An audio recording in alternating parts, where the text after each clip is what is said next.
Hey y'all, it's Farmer MeeMaw, and I am a hot mess on a mission, and my mission is always to get my life together one way or another. And today I am actually collaborating with Amanda over at The Bills for Soup-tember. There are 30 recipes going up this month, every day a new recipe. I'll put a link below to a playlist and also a list of the people that are participating and links to their channel.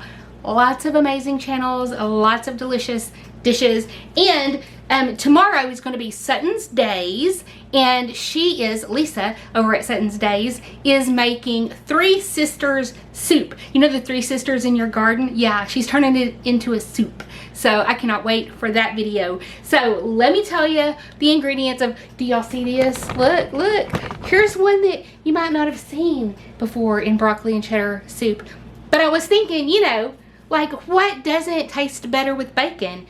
Cheese goes great with bacon, and broccoli goes amazing with bacon. So we're gonna use some bacon in today's recipe. Now, let me tell you what else, because this is not just a bacon recipe. Let me tell you what else you're gonna need. I'm gonna bring you over here so you can see. Let's see here. Can you see everything? I'm gonna aim you down a little bit. There we go. Okay, so I was realizing this is a lot like the shrimp or the crab bisque recipe that I made back on the 13th that I posted for Soup-tember. Just the star ingredients are different. So you're going to need 2 cups of heavy cream or milk, half and half. Even if you wanted to use an unflavored, unsweetened nut milk, or coconut, you know, almond, oat milk, any of that, that would work as well, okay? If you're not gonna make this keto friendly, you may want a 1/4 cup of flour, but we're not using flour, and I'm gonna show you how to make this thick and luscious without flour. You're gonna need 2 cups of chicken broth. This is my bone broth that I made, that I also put in the other recipe. You're going to need a touch of cayenne, touch of paprika. You're going to need an onion. You're going to need a couple of cloves of garlic. Listen, this is one of those cool recipes where you can spice it up however you want to. You can leave carrots out if you, technically, carrots are not keto friendly, but they are good for you. You're also going to need, this is a pound of broccoli. If you want more broccoli, add more broccoli. This is one of those recipes that you can kind of adjust for your personal tastes. Now, we're also going to need butter, cheese, obviously. I'm using cheddar and xanthan gum. That's what I'm using as a thickener instead of flour. And I'll show you a little trick to how to get this to dissolve easily later on in the video. So I'm going to use 2 cloves of garlic. This is garlic that actually grew, y'all, and I was just like, I couldn't peel it. And I saw a trick the other day, and I did it with that one, and I wanted to show you because, and I don't know if it's gonna, I don't know, you just do this. Oh, y'all. Oh, look at that. Look at that. Let's get started. First thing we're gonna do is we're gonna get our bacon cooking. Okay, so while the bacon is going, we're going to go ahead and get our stuff prepped. Because, y'all, I don't have time to spend all day doing all this stuff. Do y'all have all day to do stuff?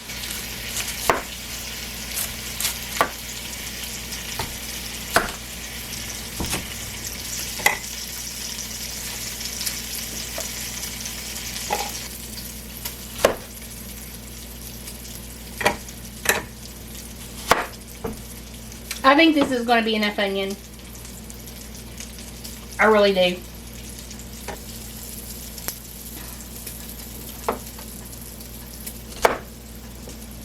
I think this is going to be enough because I'm going to cut it small. So you're not going to need as much if it's going to be cut really small because the flavor is intense. Like, you want mint? I'm not going to sit here and mince onions.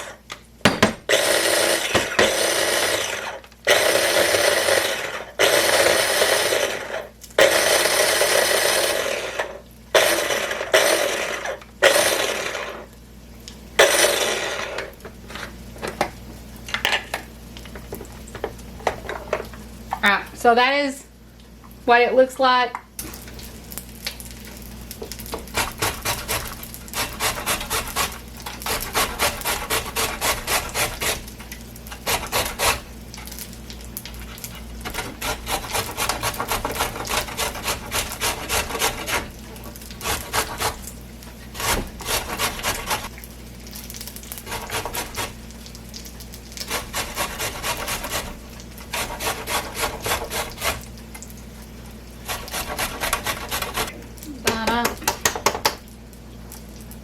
Okay, so the bacon is rendered good enough.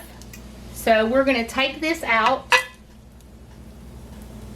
and find somewhere to put it. We're going to put it aside. And now we're going to turn the fire down so I don't burn my butter. We're going to add in a stick of butter and let it melt.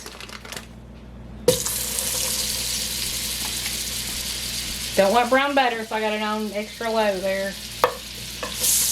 Okay. It's gonna melt pretty fast. While it's melting, I'm actually gonna go ahead and put in the onions. And let the onions start getting a little bit translucent. Oh, and the garlic's in here too, remember. We did onions and garlic mixed together. So now we're adding, all right, that's our onion and garlic. We're going to let that continue to melt.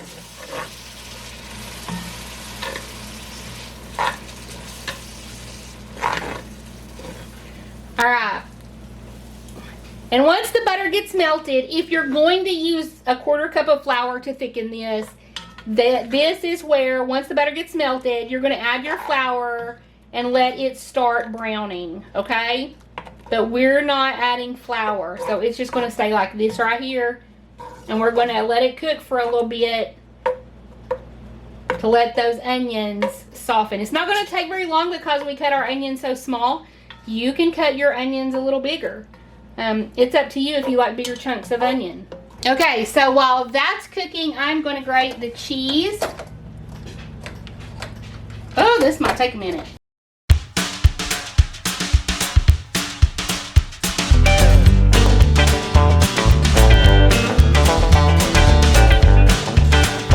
Alright, so before I'm adding my broccoli, I'm cutting it into smaller pieces. You can leave your broccoli in whatever size pieces you want. You can cook your broccoli for as long or as little as you want. You can even add it at the end if you want it to have more of a toothsome bite. I like my garlic, I like my broccoli soft and fully cooked. I like my broccoli fully cooked. And so I'm cutting it into smaller pieces and I am kind of sauteing it a bit. And I'm going to do the same thing with my carrots. My carrots are already cut, obviously.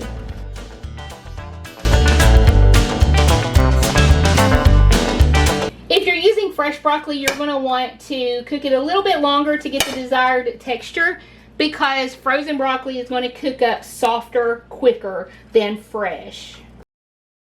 And here is my carrots. Isn't that pretty, y'all? Oh, it's so pretty. All right, so we're just going to let these cook down a bit. Get warmed through before we do anything else. Oh, that looks pretty. Okay, let's add some salt and pepper while we're doing this.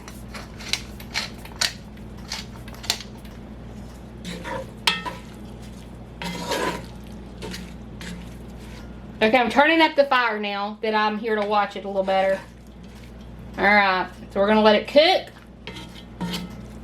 Let that saute a bit.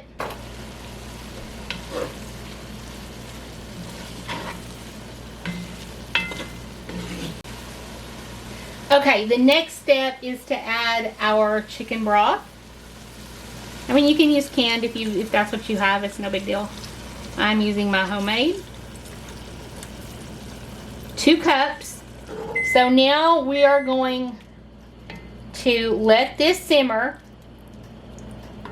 and let those vegetables continue to cook some more. I'm probably going to let these keep cooking for about 15 minutes. I'm going to put the lid on it just so it cooks a little faster. Hang on. Start one last time. It's just, maybe there. I'm going to have it, let it cook a little faster. Okay, so I now have the vegetables at the consistency that I like, and so now I'm going to add the xanthan gum. Now, if you're wanting to use an immersion blender and blend up the vegetables so that it's smoother, do that now before you add xanthan gum and before you add your heavy cream, because the heavy cream may whip and the xanthan gum will turn into a souffle type texture if you use an immersion blender. I learned that the hard way. So anyway, but here's the trick to adding xanthan gum. First, okay, so the rule of thumb for using it to thicken a soup is 1/8 of a teaspoon per cup of liquid. And we've got 4 cups total, 2 chicken stock and 2 heavy cream, or half and half. And so I need 1/2.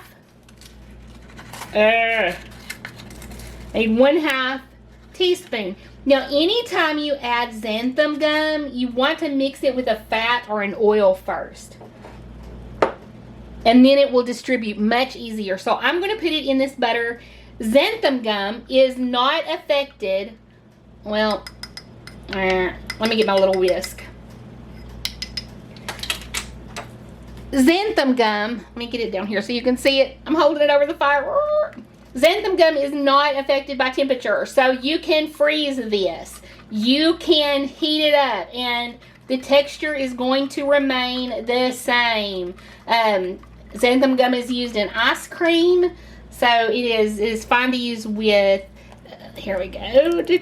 Okay, so now we're going to bring this up, give it a minute, let it start to thicken.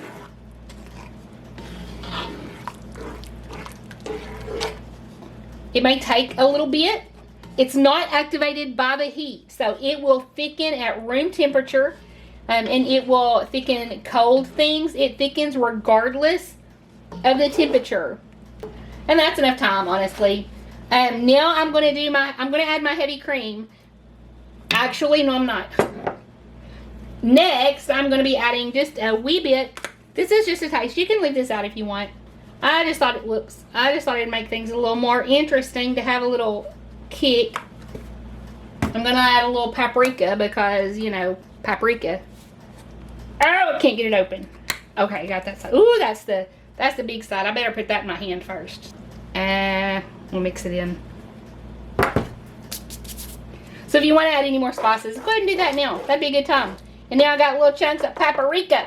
Alright, here we go. Y'all, that just looks good to begin with. That just looks good. Now we're going to add our milk. I've got the fire on pretty low. And so when you add milk, you know, you don't want your milk to scorch or anything like that. And so that's why you add milk at the end, or heavy cream or whatever at the end. Okay. Alright. Oh, that looks so good. Looks so good. Looks so good. Alright. Now, we're going to let this warm up a little bit because we need it to be warm enough to melt our cheese. So let me bring this back up to warm temperature, but we don't want to boil it because it'll scorch our milk. We just want to warm it up right up to boiling, but not to boiling. We don't want it to boil. I'm so excited, y'all. This is gonna be delicious. Gonna be delicious. I cannot wait. I don't even like carrots, y'all. But I figure if I put it in this, something this delicious, then, you know, they'll sneak by and I won't even notice. Especially if they're cooked really good. Oh my word, y'all. And you know, I feel like part of the reason I like this, like I like everything really cooked. This is kind of almost halfway between immersion blender and whole pieces. I mean, it's got whole pieces, but they're tender and falling apart. Okay, so we're coming up to the temperature. I can just slightly see around the edges, you know, that they're starting to be a little bubblage. I'm not quite, but just tiny, tiny little things. Look how creamy this is already, y'all. Okay, I'm gonna go ahead and taste this. Oh my. Okay, y'all, if you stopped right here, you would basically have a broccoli and carrot bisque, because that's basically what we have made. If you add a bunch of cheese to bisque, you get cheese soup. So, oh my word, that is so good.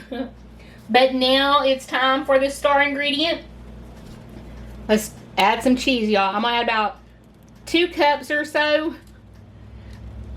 Oh no, I let a couple of little uncooked carrots get in there. Okay, let's start with this much.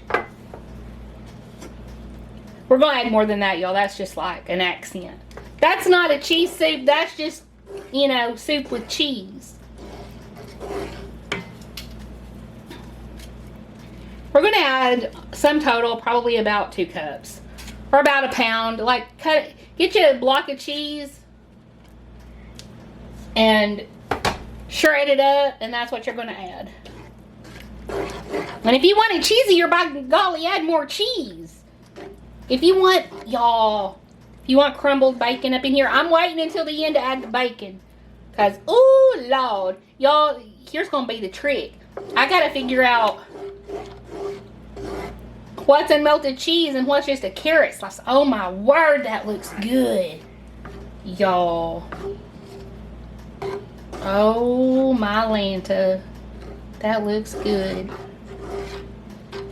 Let it come up to, I'm just, I love this stuff. Let me taste again. Let me,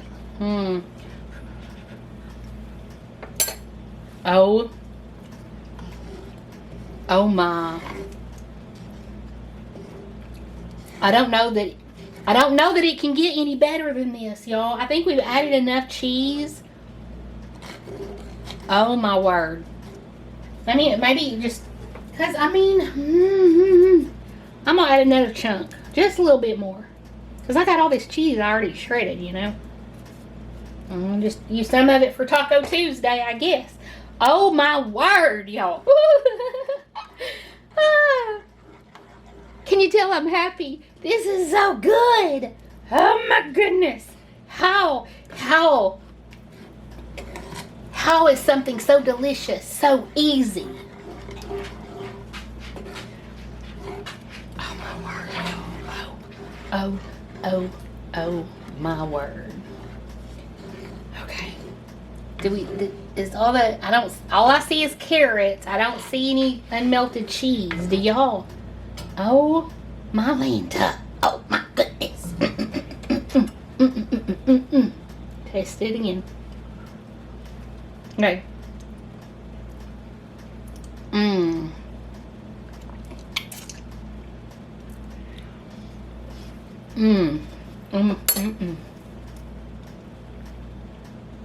Y'all, that is some seriously good soup. And you know, if you're not keto, I would totally say add potatoes, add rice. Oh my goodness. This is so stinking good. But wait, there's more. Remember that bacon that we made at the beginning? Oh, I just crumbled some of that in there. Oh my word. And do you know what goes really good with bacon and cheese? Scoot over there. You're not the only one. Apple slices, y'all. Oh my goodness. Okay, so now it's time to taste it with the bacon. Get some on there with bacon.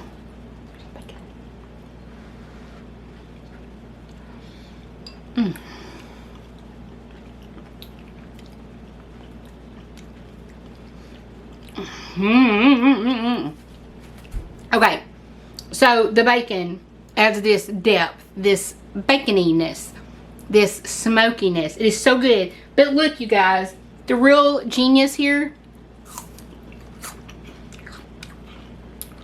fresh crisp apple cuts through the richness. You know, because cheese, heavy cream, butter, bacon, this is not a light dish. It's going to leave you feeling full. But that crisp apple just kind of cuts it. Oh, y'all. Okay, so there you have it. Cheddar and broccoli cheddar soup with bacon and served with apples. Only y'all that stayed around to the end got to see the secret part about the apples. I hope you enjoyed the video, and I know you're going to enjoy the recipe. It is so good. So if you are new here, please subscribe. I'm going to be doing a lot of cooking videos now that fall is setting in. I'm getting back on my weight loss and health journey, and I'm going to be spending a lot of time in the kitchen in the coming months. Doing some keto recipes, maybe some not so keto recipes, like, you know, and some that are just kind of somewhere in between. This was keto other than the carrots. You know, there was no flour. It's gluten-free recipe, but we did add some carrots. Big carrots are good for you, so, you know, there's that. So yeah, subscribe and follow along. I would love it.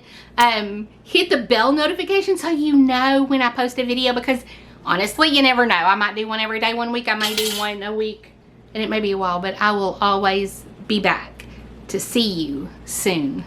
Bye, y'all.